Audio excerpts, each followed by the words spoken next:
to the Web3 Prof Podcast. Good morning and good afternoon, everyone. I am here with Gunaratna, who is the co-founder of Ethos. Thanks for being with me here today. Thanks for having me, Jared. Really appreciate it. Did I pronounce your name correctly? Nailed it after lots of practice. They don't need to know that. All right, it's so great to be here with you. Tell us before we get into anything. First, maybe tell us, how did you get into Web3? And then after that, I want to hear, what is Ethos? So let's start off with kind of your journey into Web3, maybe in 1 minute. How did it all start? Perfect. So I'll share a not so great story to start with Web3. So my experience to this Web3 was in the gift card industry. Mm-hmm. And I first came across like Bitcoin in like 2013, 2014. Yeah. And I was at a conference, and a small company called Coinbase was announced, and they were giving their attendees like 0.025 of a Bitcoin. Oh, really? And where was this? The Money 2020 conference in Las Vegas. Oh. And so I was like Bitcoin, didn't understand it. Yeah. Was super busy. Fast forward years later, like 2016, 2017, I kind of jumped back in. And sure enough, I went to go claim that, and it was gone. Oh, you still had? I still had the email. You still had? Oh, dang. The expiration date got you. It did. And so that was my non-alpha move. But I think that really kind of pushed me forward. And so I think 2017 was kind of caught up in the crypto phase there. So bought some coins, pretty much at the top at the time. Yeah. Like I think it was like November, December of 2017. Yeah. Crash. I held everything. So I just kind of filed it away. And then 2020, huge sports fan, got into NBA Top Shot. Okay. And really was, one, a collector, and then two, just someone who enjoys technology, was like, what's making this work? Yeah. Like, how can I see this? Yeah. Where is this going? And then really just kind of was a collector, not a very good one. Yeah. And then that got me to Ethos in 2022. Oh, interesting. Okay. I mean, that's similar to me. Like I got into crypto like November, December 2017 during the big run, and held all my tokens, Bitcoin, Litecoin, and Ethereum. And then, kind of a year or two later, kind of really got into it, But it was that, I think, and there are so many people that got into crypto at that point. It was kind of a big push for people. So then Ethos 2022 comes along, which is this year. So in this year, you got involved with Ethos. Did it already exist, and what is it? Yeah, so the background on Ethos is we are a white label NFT platform. Mm-hmm. And so when we looked at kind of the current state of NFTs, as a brand, you can kind of launch an NFT project one of two ways, right? Yeah. So one, you can launch on like OpenSea or Rarible or Nifty. Great kind of distribution, but not necessarily a branded experience. Yeah. And so the second option is doing something like the Gap, which they have blockchain developers. They have a full kind of Web3 team. Yeah. Capital intensive and pretty interesting at this phase in the game. And so kind of the thesis of Ethos is we want to be that third option. So we want to be able that a brand could come to us, go online, give us their marketing assets, and then we essentially take care of the rest. So we're doing like landing pages, purchasing pages. We do believe the user experience is key. Mm-hmm. And so, we accept credit card, PayPal, Apple Pay, and then we're also blockchain agnostic. So we try to simplify the user experience. Our kind of bigger goal is that we believe kind of the wave of mass adoption is actually going to come from existing consumers interacting with brands that they already do on a daily basis.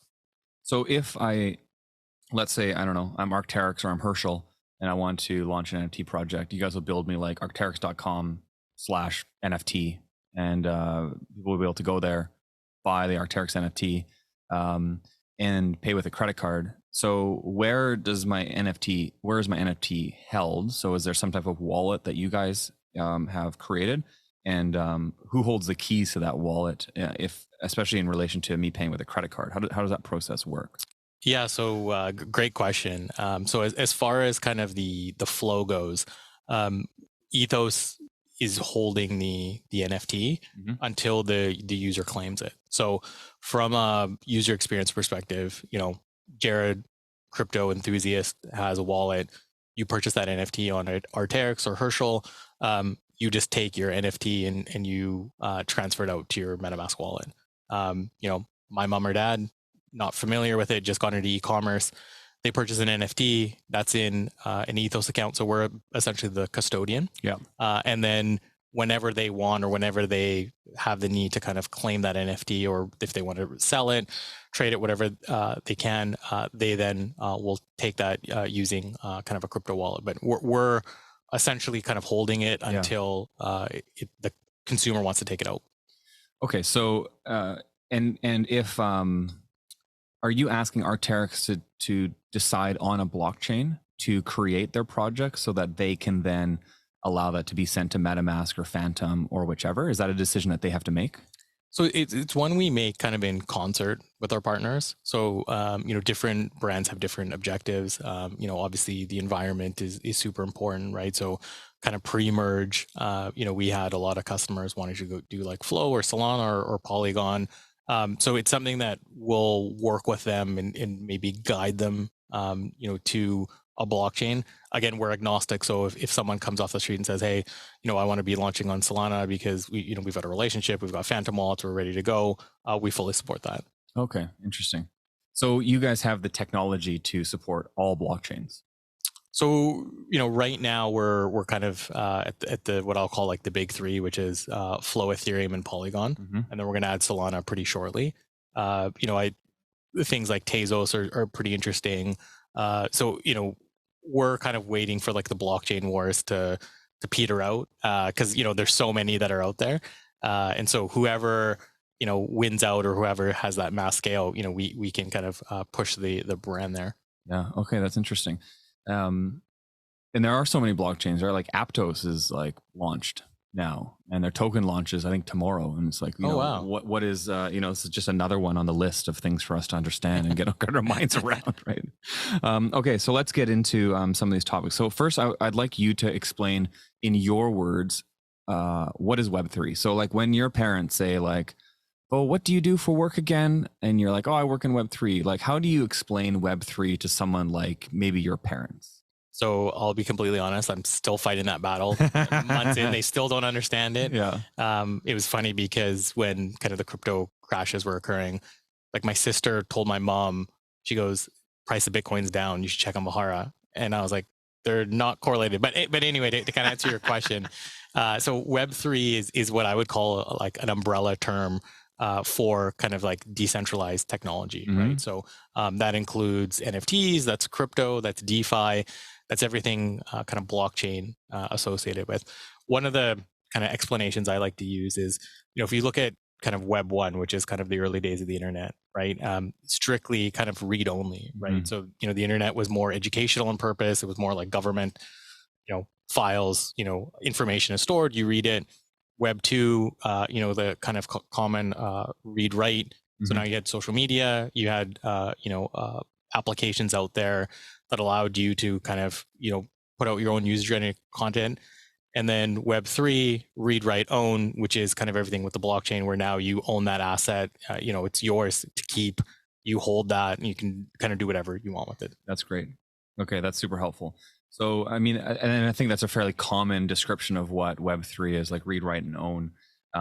So now another question that I think is really important for us to figure out is like, what is an NFT? Now, I've asked this question of a lot of people, and I have seen a wide variety of definitions to some that are super simple and some that are like really, really complicated. And so if I ask you, what is an NFT? How do you respond? So I'm in the super simple camp. So for me, an NFT is a digital asset on the blockchain, and because of kind of the properties of the blockchain, it's unique and individual, right? So when you do that fungible, non-fungible, the example is like, if I give you a $1 bill, we can exchange that and it's still a $1 bill. Yeah. But the NFT that I own and that you own are going to be different, whether it's like serial number, trait, whatever it may be, and therefore it's not necessarily fungible, if that makes sense. Yeah. I think that's great. A digital asset on the blockchain is about as simple as we need to understand. And I guess that leaves us open to all kinds of opportunities in NFTs. Right now, people understand, I think most people who have heard of NFTs understand NFTs as a piece of art. In your opinion, is a piece of art the depth or the breadth in which NFTs are going to land, or is it much greater than that? Yeah. So I mean, I think the what I'll call NFT 1.0 was focused on art, Yeah. right? And I think that was really good from like a collectability perspective. You know, a lot of, and definitely not in the art world, and I'm sure, you know, our mutual friend Todd could share more, but Yes. you know, you have you know, a class of people who might not be able to buy physical art, but they can buy digital art, they own it, it might appreciate, right? But for me, kind of the value in NFTs is in that smart contract and what can you do with that, right? So is that, you know, real estate transactions? Is it, you know, trades? Is it, you know, buy one get ones? Is it promotions? Is it exclusive content? And so I think NFTs is in the art phase will gradually evolve into like a more utility based system, where the consumer now says, "Hey, this NFT looks cool, but what does it do for me? You know, what is the tangible benefit that I get out of owning that?" And I think we're at a point now where the markets are kind of telling us, "Hey, you know, there's enough 10K PFP projects out there. We don't need another one. You know, do something cool, right?" And like if you look at something like Bored Ape, you know, they did well because they came after and said, "Hey, you get to kind of own, you know, your licenses and you get to kind of own your content." So we need that to kind of evolve the existing space right now. Okay, that's interesting. So when we look at Ethos, I guess you guys are primarily involved with consumer-facing brands. Yep. So why is it important for kind of the movement of Web3? Why is it important that we see some of these consumer-facing brands get into this space? And also, what brands are we seeing jumping in kind of full on, like, we want to get into Web3, we want to do NFTs, whatever that means? Yeah, so I mean, I'm sure you know, crypto Twitter is a fun place, and so I would say when I first started kind of digging in, crypto Twitter was very isolated and focused on kind of the early adopters, right? And so it was interesting to see, you know, a lot of the content, you know, even a year ago was like, you know, brands will never adopt it, you know, they'll never understand it. We don't need brands, you know, we're strong. Fast forward a year later, you know, I think a lot of the kind of those skeptics are saying we've kind of tapped out in terms of like the NFT and crypto community, in terms of like if you're in the community now, you're going to be in there, right? And you know, there's so much barrier on the technology side to onboard new users as a kind of crypto native user. I think now people are saying like, and I've seen this on Twitter, you know, a lot of folks are like, okay, you know, we do need brands, you know, entering the space, right? And so, you know, some examples, you know, there's a wide range, you know, you've got like QSRs like McDonald's and Burger King, you know, kind of entering the space. And like McDonald's did a fun one with like the McRib as, you know, a famous sandwich that they kind of tokenized as an NFT. All the way up to like, you know, a brand like Gucci who's done multiple NFT campaigns. You know, they've collaborated with artists in a very like authentic way. And then, you know, I think Nike and Adidas are probably two of the most popular ones, with Nike obviously buying Artifact and, you know, some of the cool things that they're doing on the physical sneaker side as well as the digital, and then Adidas's collaboration with like Bored Ape, and you know, those things were like selling out, you know, like crazy. I think what Nike did like $185 million, something like that, just off their NFTs. Yeah, and I mean, I've read like some people have estimated the cost of that business for them cost them like maybe like $3 million to do that or something like that. So their ROI on that is just outrageous. Yeah. Like, why wouldn't they be in the NFT space if they're doing ROI like that? 100%. And I think that's where, you know, we're starting to see more and more examples, right? Like even kind of what Tiffany's did, that collaboration with CryptoPunks was really cool. It was slightly different than just, you know, selling an NFT. They were very focused on that community, but you know, we're seeing this kind of daily brands are launching, and that, you know, I'd be doing a disservice, but the big one in the room is, you know, the recent Starbucks announcement, right? And so the fact that they're kind of evolving that loyalty program into something that's more Web3 focused, they're fully committing to it, and they launched in a bear market, I thought was pretty interesting. And you know, in our past life, you know, in the gift card world, you know, everyone would come to us and say, "Hey, I want what Starbucks has." Like that was the gold standard. And I think, you know, if you fast forward 3-6 months, I think brands are going to be like, "Hey, I want what Starbucks has." Okay, can you put some context here? Because I know you're involved with BioTab. Maybe tell us a little bit about that and tie that together, because I think that's really interesting on what Starbucks is doing today and kind of what you used to do with BioTab. Yeah, so my kind of previous gig to Ethos was I was an early stage employee at a Vancouver startup here called BioTab, and so we did online digital gift cards, and this was 12 years ago.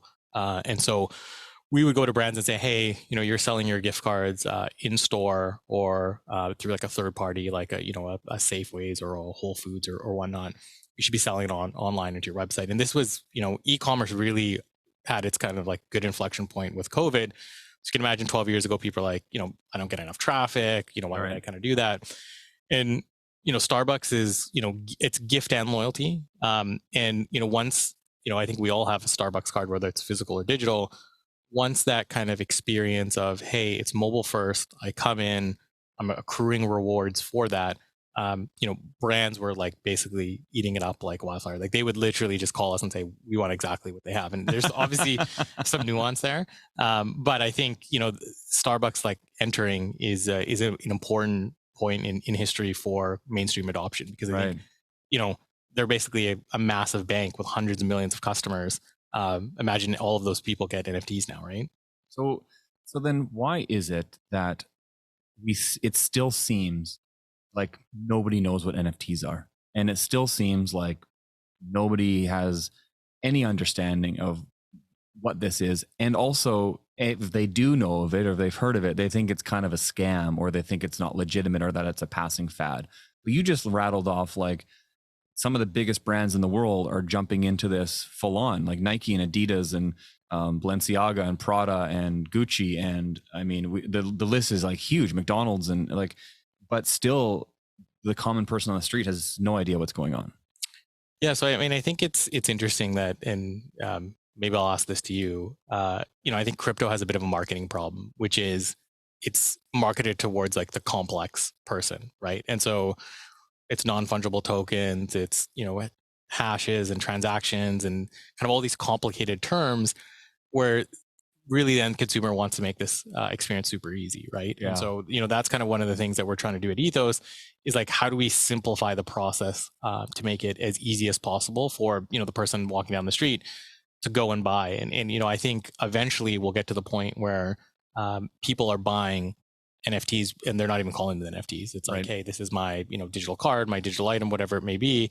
But I think to answer your question, I think a lot of it is like marketing driven and, to a certain point, the greater kind of market conditions have definitely hurt, right? Yeah. I think I saw it was like Logan Paul bought an NFT for like $1 million and like now it's like worth like $100 or something. Right? So Logan Paul can afford it. Yeah. Yeah. It's interesting because I look at this and I think, like as a Web3 educator, I have the web3prof.com, creating courses around NFTs and crypto. I view this as, big challenges around education. And I think one way that we solve this marketing issue you refer to is by educating people, just being like, here, there are safe ways to buy crypto and there are unsafe ways, and here's the difference between those two things, or here are safe ways to buy NFTs and here are unsafe ways, or here are the reasons that NFTs, hold value. And educating people, I think, is really important in partnership with the user experience. Needs to be way better because it's a disaster. And whether I'm using Flow or Solana or Ethereum or whatever, every blockchain has the same challenge that they're trying to work through right now, is kind of how do we deal with this user experience with connecting a wallet and user, like gas fees, like what's a gas fee, like that's confusing. Why do I need to have this token in my wallet so I can buy an NFT, but I want to pay with this token, but I need this token to pay the gas? And I mean, no wonder people are having a hard time onboarding. It's confusing. No, and I agree 100%, Jared. And I think you're in a great position to kind of educate the masses on that. The other point, like I believe pretty passionately, is that the technology is at its like earliest stage right now. Right. And so I think the early days, the technology, blockchain in general was probably ahead of where the ideas were. And I think now the ideas are ahead of the technology, and that's why I'm super happy with the merge. And I haven't seen anything too negative about it, but it shows that there's kind of the software mindset in Web3, which is we recognize that something's broken, we're going to do something to fix it, and that ultimately benefits the user, right? It's just unfortunate to, as I was saying, we're just in the earliest days where, things like, Solana is going down, and I don't think it's personally that big of a deal. I think it's ironing out the technology. They've obviously had, great success with like a marketplace like Magic Eden and onboarding users. Let's give some time to the technology to catch up to kind of where we're at kind of in the business world. Okay, so this is a good segue into my next question. So how do we speed up the adoption of getting more people into Web3 to buy more NFTs, or to use NFTs, not even just buy them, but to use them in different ways? Maybe it's how you give someone your business card or whatever, whatever those use cases is. How do we speed up this adoption process?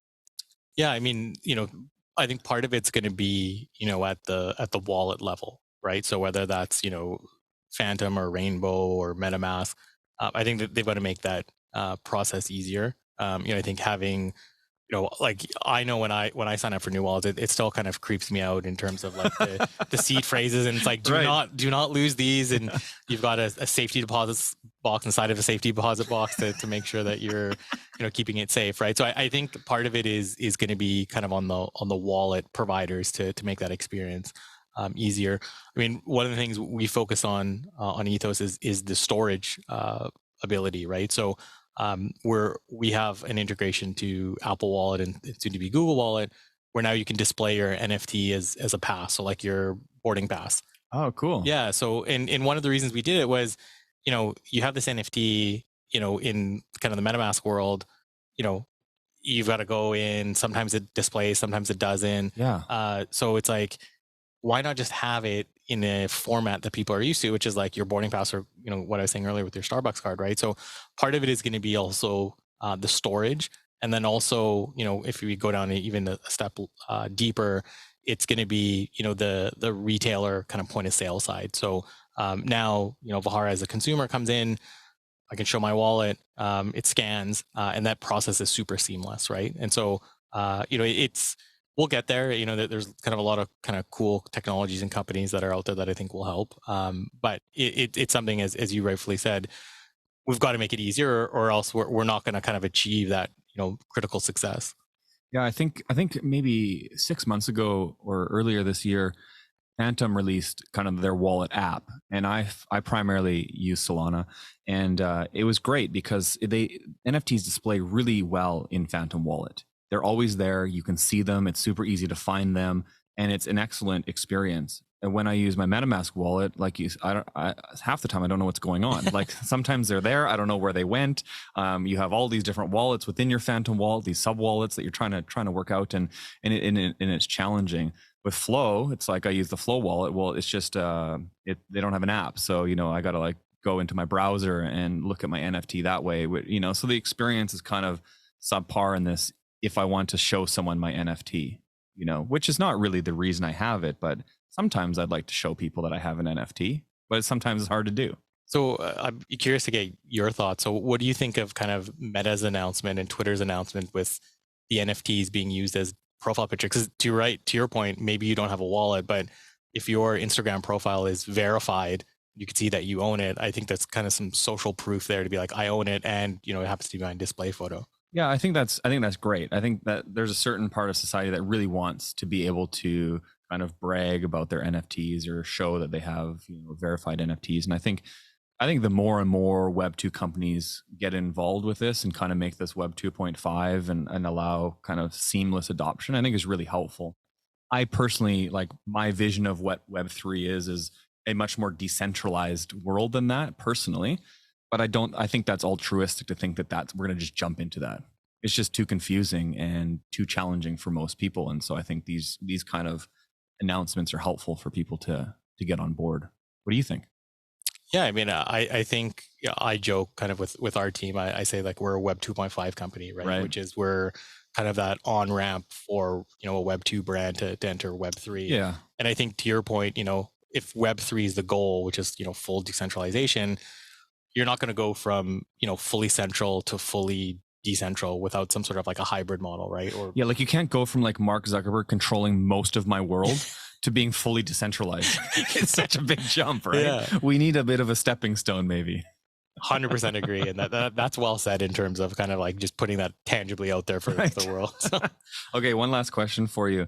What are the benefits to society that blockchain can bring? Why do we actually care about blockchain technology at all? Yeah, so that's awesome, because I think one of the things I tell people is, when they say like, why are you interested in NFTs? And I go like, there's all the utility aspect, but I go, ultimately, I believe in kind of blockchain as a technology, which is going to win, right? And so, I think there's some interesting kind of trends that we're seeing as consumers, right? So things like privacy, things like transparency. In this kind of older world, those things are completely closed off, right? And I think blockchain is this like transparent ledger that everyone can see, everyone has access to. It's immutable, so not to say that there aren't issues with it. But I think if you were like, going to a desert island right now and you're like, hey, let's like adopt a financial technology, or let's adopt digital identity, you'd want something where everyone could have access to it, they could see it. And so I think for us, or I guess for us as Web3 folks, it's just figuring out what those use cases are, right? And so I think the ultimate benefit to someone who interacts with blockchain is ownership, right? I think, we were kind of talking, earlier, about your Bitcoin connection.